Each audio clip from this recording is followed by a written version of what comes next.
My name is Kevin Strozier. Just finished coaching. I just retired this year from Highline Community College. Um, I've been coaching for, I've coached high school for 12 years, 12 years, and then I got into coaching at the collegiate level, and I coached at the collegiate level.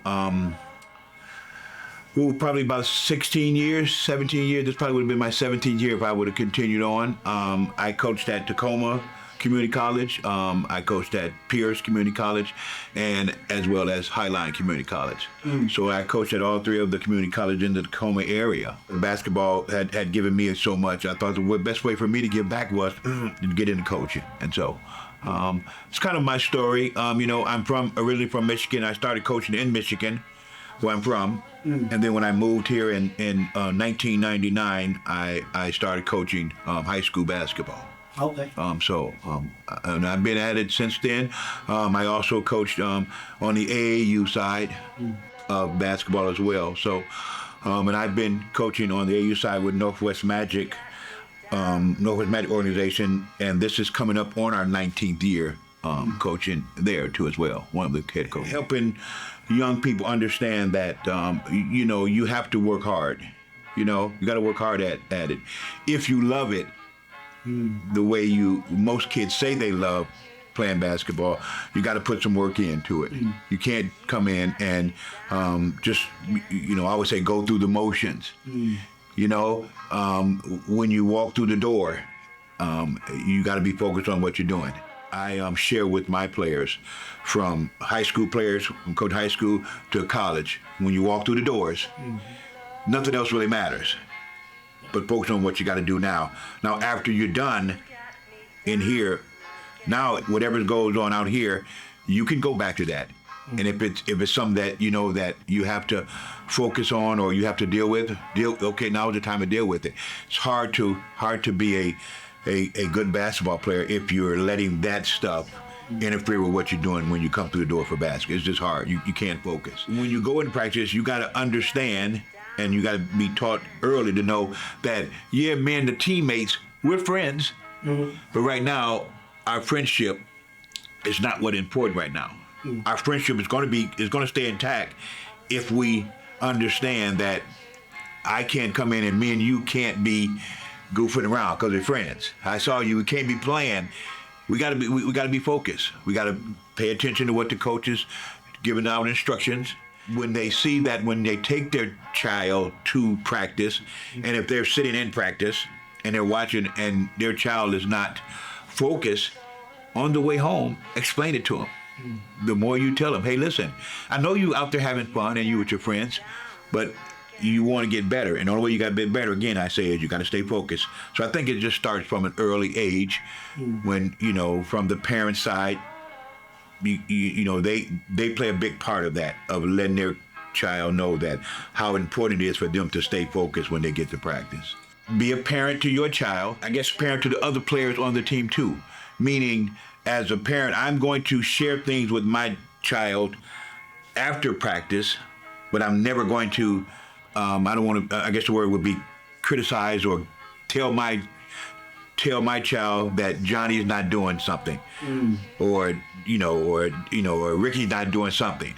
I'm gonna stay focused on just my child. And so I think parents need to be a parent to their child, but also be a parent when it comes to other kids, and just be supportive. I sit in the stands sometimes and listen to parents, because that's my sneaky way of, of hearing what's going on in the stands. And too many times I hear parents being negative towards Johnny or towards, and then that lets me know that on the ride home, they're being negative to their child about Johnny and about a person.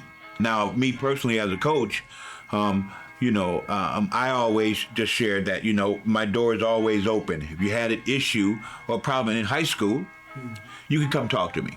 My door is always open. Come talk to me. And coaching college basketball, my door is always open, but there were just some things from high school to college, I'm just not going to talk to you about. I'm just, as a coach, I'm just not going to talk to you about it. I would just say, I think you probably should talk to your daughter. Coach women's basketball.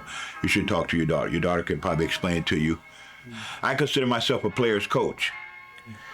And so my door's always open. I'm not afraid to talk to a parent, even at the college. Some coaches don't. I don't want to say they're afraid. They just don't. They figure at college, I don't have to do that because I offered your child a scholarship. She's playing at the college. We're doing all this. We're trying to give her education and all that. I don't have to deal with you. So, some coaches do that. And personally, that's just not who, because I say I consider myself a player's coach, and I have coached many players here in the area. Some parents ask the right questions when I'm out recruiting, and after I meet a player and I talk to a player, I try to find the parent as well, and then see if they have anything. And some parents don't ask the right questions. They just don't. They're more concerned with how much time they're going to be playing, I think. Or is she going to be starting? And I'm just recruiting your child. I'm recruiting her. I think as a coach, I think she could fit in well in our system. And so I'm just now getting to know her. I haven't seen her work ethic.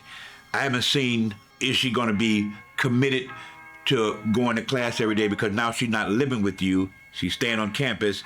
You at home, you getting her up. Hey, you got to get up now. You know, no time, you got to be class. You got 8 o'clock class, you got to go. Well, now she's staying in the dorm. You're not doing that. Is she getting up? I don't know any of that yet. So I'm just recruiting her. So, and they like I said, they're concerned about how much you're going to play and who's on the team and all this other stuff that's not even necessary right now. This generation, everybody's a D1 player.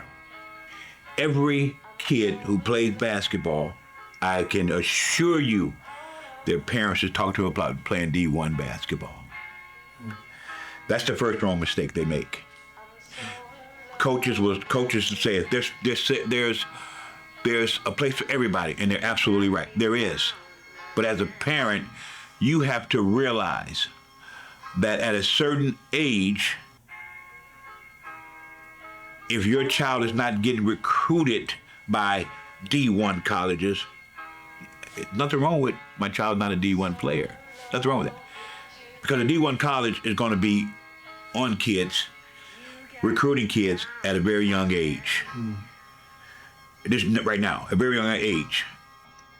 D2 school comes, or D3 school comes, or NIA school comes, or JUCO comes. When they talk to kids, some parents, yeah, they'll listen. They'll listen to the coach. I think just out of respect, because the coach is recruiting their kid, and they like that part. But I think too many parents don't understand that and share that with their kids. Okay? And then right now here, too many AAU coaches are really doing that to kids as well. Sharing that with kids, or you can play here, or you can play here, or you can play at this D school. When just be honest with the kid, just be honest with them.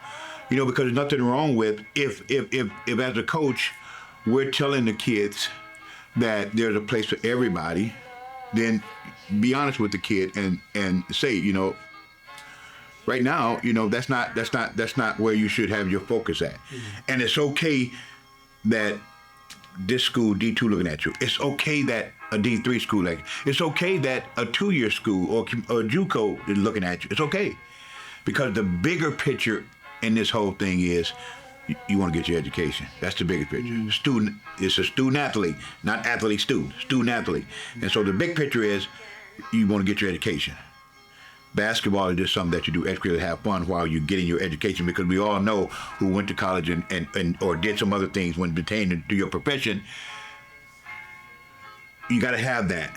You got to have that. So basketball is just something that for them. So I just think that, it needs to be shared with kids that everybody can't be a D1 player. I was a Division I basketball player. I played Division I college basketball at the highest level, the D1 college basketball. And I tell my kids in college, from high school, when I started coaching high school, and in college, and doing AAU right now, I tell them I played Division I on TV basketball at that level. Haven't got that kind of attention, and they're juniors, and the parents are saying you're a D1 player, or hey, you coach them, you better be a senior.